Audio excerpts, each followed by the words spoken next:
Welcome to Savitri గారి వంటలు. ఈరోజు నేను మీకు బెండకాయ కూర చెప్దామనుకున్నాను. దీని ముందు ఒక్కసారి పాండమిక్ పీరియడ్లో ఎలా ఉన్నారు, అందరూ బాగున్నారా? మీ పేరెంట్స్, మీ ఎల్డర్స్ ఎవరైనా ఉంటే వాళ్ళందరికీ వ్యాక్సినేషన్ ఇప్పించారనుకుంటాను. అఫ్కోర్స్ ఇవాళ రేపటి మైక్రో ఫ్యామిలీస్ అనుకోండి, మ్యాక్రో చాలా తక్కువ. ఈవెన్ దెన్ మీరు ఎక్కడున్నా మీ పేరెంట్స్కి మీ ధైర్యం చెప్తూ వాళ్ళు ప్యానిక్ కాకుండా చూసుకుంటూ వాళ్ళకి వ్యాక్సినేషన్ జరిగేట్టు చేసే బాధ్యత మీది. సో వాళ్ళ బాధ్యత మీరు తీసుకొని వాళ్ళకి ధైర్యం చెప్పి వాళ్ళు ఆరోగ్యంగా ఉండేట్టుగా చూస్తారని ఆశిస్తున్నాను. ఇప్పుడు నేను బెండకాయ కూర ఎలా చేయాలనే చెప్తాను ఇవాళ. బెండకాయ కూర ఏంటంటే జనరల్గా మీరు గమనిస్తే పెళ్లిళ్ళలో అయితే ఫ్రై చేసేసి పల్లీలు వేసేసి ముదురులు వేసి ఫ్రై చేస్తారు, అది వేరే విషయం ఫంక్షన్స్లో.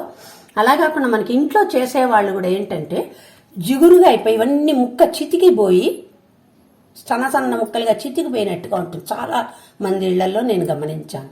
కానీ అలా కాకుండా ముక్క చితకకుండా జిగురు రాకుండా చక్కగా వచ్చేట్టుగా మీకు పొడి పొడిగా వచ్చేట్టుగా కూర ఎలా చేయాలనేది నేను చెప్తాను ఇవాళ. అని చూద్దాం. దానికి కావాల్సిన పదార్థాలు, నేను ఒక 1/2 kg బెండకాయ తీసుకున్నాను, సన్నగా తరుక్కున్నాను ముక్కలు, ముదురు అవి లేకుండా చూసి చక్కగా తరిగి పెట్టుకున్నాను. బెండకాయ ముక్కల తర్వాత పోపు కావాల్సిన సామాన్లు. కూరల్లో ఎప్పుడు శనగపప్పు వేయాలి అని నేను చెప్తాను మీకు స్పెషల్గా. కానీ చాలామంది పప్పుల్లో పచ్చడి తిరగమూతల్లో కూడా శనగపప్పు వేస్తున్నారు. అది కరెక్ట్ టేస్ట్ కాదు. అది మరి ఎందుకు వేస్తున్నారు నాకు తెలీదు. పోపు డబ్బాలో ఉండేవన్నీ దాంట్లో వేస్తున్నారేమో, నాకైతే ఐడియా లేదు. కానీ ఓన్లీ కూరలు కర్రీస్లోకి పోపు వేసేటప్పుడే శనగపప్పు వాడాలి. తర్వాత మళ్ళీ మనం పులిహోర అవి చేసుకుంటాం కదా, వాటిలోకి వేస్తాం. కానీ పోపులోకి కానీ సాంబార్లోకి కానీ చట్నీలో కానీ శనగపప్పు వెయ్యం. సో కూరలోకి శనగపప్పు, మినప్పప్పు, జీలకర్ర, ఆవాలు. ఇందులోకి మళ్ళీ మనం మెంతులు, ఇంగువ వేయం. ఎందుకంటే మనకి ఇందులో పులుపు వేయం కాబట్టి మెంతులు, ఇంగువ వాడం. అది కూడా గుర్తుపెట్టుకోండి. సో పోపులో ఉన్నవన్నీ, డబ్బాలో ఉన్నవన్నీ మనం గబగబా అన్నింటిలో వేయటంగా దాంట్లో కూడా కొన్ని క్లాసిఫికేషన్స్ ఉన్నాయి దేనికి ఏం వాడాలని. సో ఇప్పుడు కూరకి ఇది చెప్తున్నాను. నెక్స్ట్ వచ్చి కొద్దిగా ధనియాల పొడి, 1 టీ స్పూన్ ధనియాల పొడి, కారం, పసుపు, ఉప్పు, పచ్చిమిర్చి, ఎండుమిర్చి. దీన్ని బట్టి మీరు కారం వేసుకోండి. పచ్చిమిర్చి, ఎండుమిర్చి ఎక్కువగా వేసుకుంటే గనక కారం చాలా తగ్గించవచ్చు. లేదు పచ్చిమిర్చి వేస్తే పిల్లలకి కొంచెం నోట్లోకి వస్తే కారం అంటారు అని అనుకుంటే గనక పచ్చిమిర్చి తెచ్చుకొని కారం వేసుకోండి. ఇది మీకు మీ ఇంటి అలవాటుకి సంబంధించింది, ఎలా తింటారు. కరివేపాకు ఉంటే కొత్తిమీర కూడా వేసుకోవచ్చు. ఓకే, ఇప్పుడు మనం ఇవంతా కలిపి పోపులో వేసుకుందాం. దానికి తగినంత నూనె, మామూలుగా మనం ఏ నూనె వాడుకుంటామో ఇంట్లో అదే వేసుకోవటమే. ఓకే, ఇప్పుడు ఆయిల్ వేసుకుందాము. స్టవ్ వెలిగించాను, ఆయిల్ వేస్తున్నాను. మనం ఎప్పుడు కూడా ఆయిల్ అనేది బిగినింగ్లో వేసుకున్నది కాకుండా దింపే ముందు మళ్ళీ కొద్దిగా కనుక మనం ఆయిల్ వేసుకుంటే దానికి ఒక స్పెషల్ టేస్ట్ వస్తుంది. ఓకే, ఇప్పుడు కొద్దిగా ఆయిల్ వేసాను. ఇందులోకి మనం పోపు వేసుకుందాం. ఇప్పుడు మనం ఒక్కొక్కటి వేసుకుందాం. శనగపప్పు, మినప్పప్పు కొద్దిగా వేగనీయండి. 2 minutes.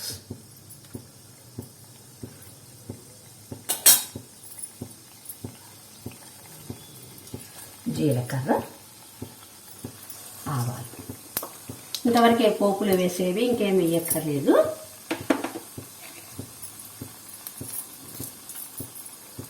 ఎండుమిర్చి,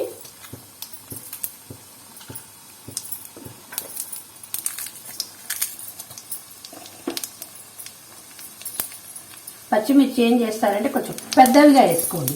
వేసుకుంటే చిన్న పిల్లలు ఉన్న ఇంట్లో మనకి నోట్లోకి వస్తుంది అన్న భయం ఉండదు, ఈజీగా తీసేయచ్చు. ఇప్పుడు కొంచెం ధనియాల పొడి వేసాను. పచ్చిమిర్చి పెద్దవిగా వేసుకోమన్నాను కదా, పెద్దవిగా వేసుకుంటే పిల్లలకి గబిక్కిన నోట్లోకి రాకుండా ఉంటాయి. కొద్దిగా పసుపు, కరివేపాకు ముందే వేయాలి. అన్నీ వేగినాయి. ఇప్పుడు ఈ ముక్కలు వేసుకున్నాం. ఇప్పుడు చెప్పేది, ఈ ముక్కలు వేసిన తర్వాత మనం ఏం చేయాలంటే జనరల్గా అందరు ఇట్లా కలిపేస్తారు కూరని. ఎప్పుడు అట్లా కలపకండి. ఓకే, ఏ కూర అయినా సరే మనం వెనక నుంచి కలుపుకోవాలి. కలుపుకుంటే కనుక మీకు ముక్క చెతకకుండా వస్తుంది. ఓకే, అసలు పూర్వకాలం వాళ్ళు ఏం చేసేవాళ్ళు అంటే ఇట్లా ఇట్లా ఇట్లా ఇట్లా చేసేవాళ్ళు, మా అమ్మ వాళ్ళంతా ముక్క చెతకుండా ఉండడానికి. ఓకే, ఇప్పుడు అట్లా చేత అవుతుంది, పిల్లలకి చేత కాకపోవచ్చు, అందుకని వేడి మీద ఉంటాయి కదా. ఇప్పుడు ఇవన్నీ గ్యాస్ స్టవ్లు కాబట్టి, గ్యాస్ స్టవ్లు ఇవన్నీ కూడా బాగా పలచగా ఉండేవాటి, ఇలా ఇలా మీరు అనలేరు కాబట్టి అందుకని నేను చెప్పట్లేదు. అట్లా అనేవాడు మా వాళ్ళు. ఇప్పుడు దీన్ని ఇట్లా కలిపితే ఏంటంటే ఇట్టా ఇట్టా కలపకండి, ఇట్లా కలుపుకోండి. కలిపితే మీకు ముక్క చితకకుండా ఉంటుంది. ఈవెన్ దొండకాయ అయినా సరే. ఇప్పుడు మనం దీంట్లోకి ఉప్పు ఏం చేయాలంటే డైరెక్ట్గా వేయకుండా కొద్దిగా వాటర్తో వేసుకుందాం. చూసుకోండి ఎంత ఉప్పు పడుతుందో సుమారుగా మీకు తెలుస్తుంది కదా. బెండకాయలో ఎక్కువ పట్టదు ఉప్పు, చాలా తక్కువగానే పడుతుంది. ఇట్లా తీసుకొని ఇట్లా చల్లకుండా వాటర్ కలుపుకొని దాన్ని చల్లం. ఎందుకు చెప్తున్నానంటే మీకు తొందరగా ముక్కకి ఉప్పు పడుతుంది. ఓకే, తర్వాత అది ఒక ముక్కకి ఎక్కువ ఒక ముక్కకి తక్కువ కాకుండానే ఉంటుంది, ముక్క కూడా చితక్కుండా వస్తుంది మీరు అట్లా ఉప్పు వేసి కనుక కలిపేస్తే. లేకపోతే ఉప్పు కొద్దిగా మన కింద పైన కలిపి దాన్ని పేషంగా చితికిపోయి ముక్క అంతా వస్తుంది. ఇట్లా ఉన్నదాన్ని ఇప్పుడు ఒక 2 minutes. ఇంకా నీళ్లు చల్లకండి, నీళ్లు చల్లితే జిగురు వస్తుంది. కొంతమంది పెరుగు వేస్తారు జిగురు రాకుండా, కానీ దానివల్ల ఏంటంటే ఒక రకమైన పులుపు టేస్ట్ వస్తుంది. సో అది కూడా అందరికీ నచ్చదు, అందుకని నేను అది కూడా వెయ్యను. ఇట్లా పెట్టి ఒక 2 minutes మూత పెడితే మగ్గుతుంది. మధ్యలో ఇట్లా మూత తీసి కలుపుతూ ఉండండి. నేను చెప్పా కదా, ఇటు నుంచి ఇటే కలుపుకోండి. కలిపిన తర్వాత ఏం చేస్తారంటే చివర్లో ఒక 2 minutes మూత తీసి ఉంటుంది. ఎందుకంటే ఎక్కడన్నా ఒకటి ఆరాటి జిగురు ఉంటాయి. ఇప్పుడు మీరు చూడండి, ఒక్క ముక్క కూడా మీకు చితకదు, అన్ని ఫుల్ ముక్కలు ఉంటాయి. ఓకే, కాసేపు ఇట్లా మనం మూత తీసి పోయాలి. దీంట్లో కారం వేసేసి తినేదాన్ని బట్టి వేసుకోండి, అర్థమైంది కదా. మరీ ఎక్కువ వేసి మరీ తక్కువ వేసుకోండి. తర్వాత ఏంటంటే ఇప్పుడు మన దగ్గర ఈ పుట్నాల పొడి అని కూర పొడి అని అట్లా ఉంటుంది కదా, అవి కూడా మీరు ఈ లాస్ట్లో కొద్దిగా స్ప్రింకిల్ చేసుకోవచ్చు. ఎవరి అలవాటు ఉన్న వాళ్ళు వెల్లుల్లి పౌడర్ని ఏవో వేస్తారు కదా, ఏవైనా సరే లాస్ట్లో వేసుకోండి. నేనైతే ప్రతి ఐటెం కూడా రెసిపీ కూడా నేను చాలా ప్లెయిన్గా చేస్తాను, వితౌట్ మసాలాలు ఎక్కువ లేకుండా చేస్తాను. డే టు డే మనం తినే దాంట్లో ఎప్పుడన్నా స్పెషల్ చేసుకునేటప్పుడు మసాలాలు వేసుకొని చేసుకోవచ్చు, బట్ నేనైతే ఇది సింపుల్గా చేస్తాను. ఇప్పుడు ఒక 2 minutesలో చూడండి మీకు జిగురు కూడా పోయింది కదా. దీన్ని ఇప్పుడు మనం ఒక 2 minutes మూత తీసి ఉంచేసి ఇంకా మనం ఆఫ్ చేసుకొని సర్వింగ్ బౌల్లో తీసేసుకోవాలి. అయిపోయింది చూడండి, ఎంత చక్కగా ముక్క అట్లాగే ఉంది, చితకకుండా ఒక్క ముక్క కూడా చితకకుండా చక్కగా వస్తుంది. అది ఇప్పుడు మనం ఇంకా తీసేసి దాంట్లో వేసుకున్నాం. ఒక్క రవ్వ కూడా జిగురు లేదు చూడండి, డ్రైగా ఉంటుంది, జిగురు ఉండదు. ఓకే, ఇప్పుడు మనం సర్వింగ్ బౌల్లో తీసుకుంటాం.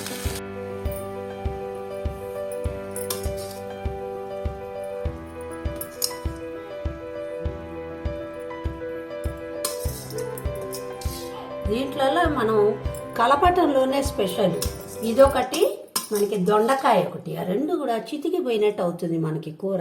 అట్లా కాకుండా ఉండాలంటే ఇలా వెనక నుంచి కలుపుకోండి, అంతేగాని మధ్యలో నుంచి కలపకండి, అప్పుడు మీకు ముక్క చితకకుండా వస్తుంది.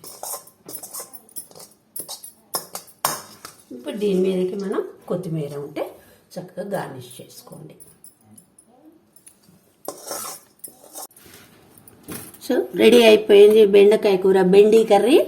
ఓకే, ఇది చేసి చూడండి మీరు కూడా, చాలా బాగుంటుంది. మీరు చేసి చూసి మీ ఒపీనియన్ చెప్పండి, షేర్ చేయండి, లైక్ చేయండి, షేర్ చేయండి.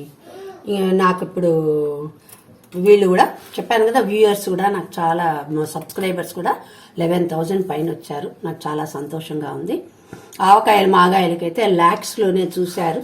I'm very very happy. Me encouragement తోటి నేను ఇంకా ఇలాంటివి పాతకాలంవి చేసి చూపిస్తాను. మీ నెక్స్ట్ జనరేషన్కి మీరు కూడా ఇలాంటివి చేసి చూపించాలని నా కోరిక. Okay, thank you.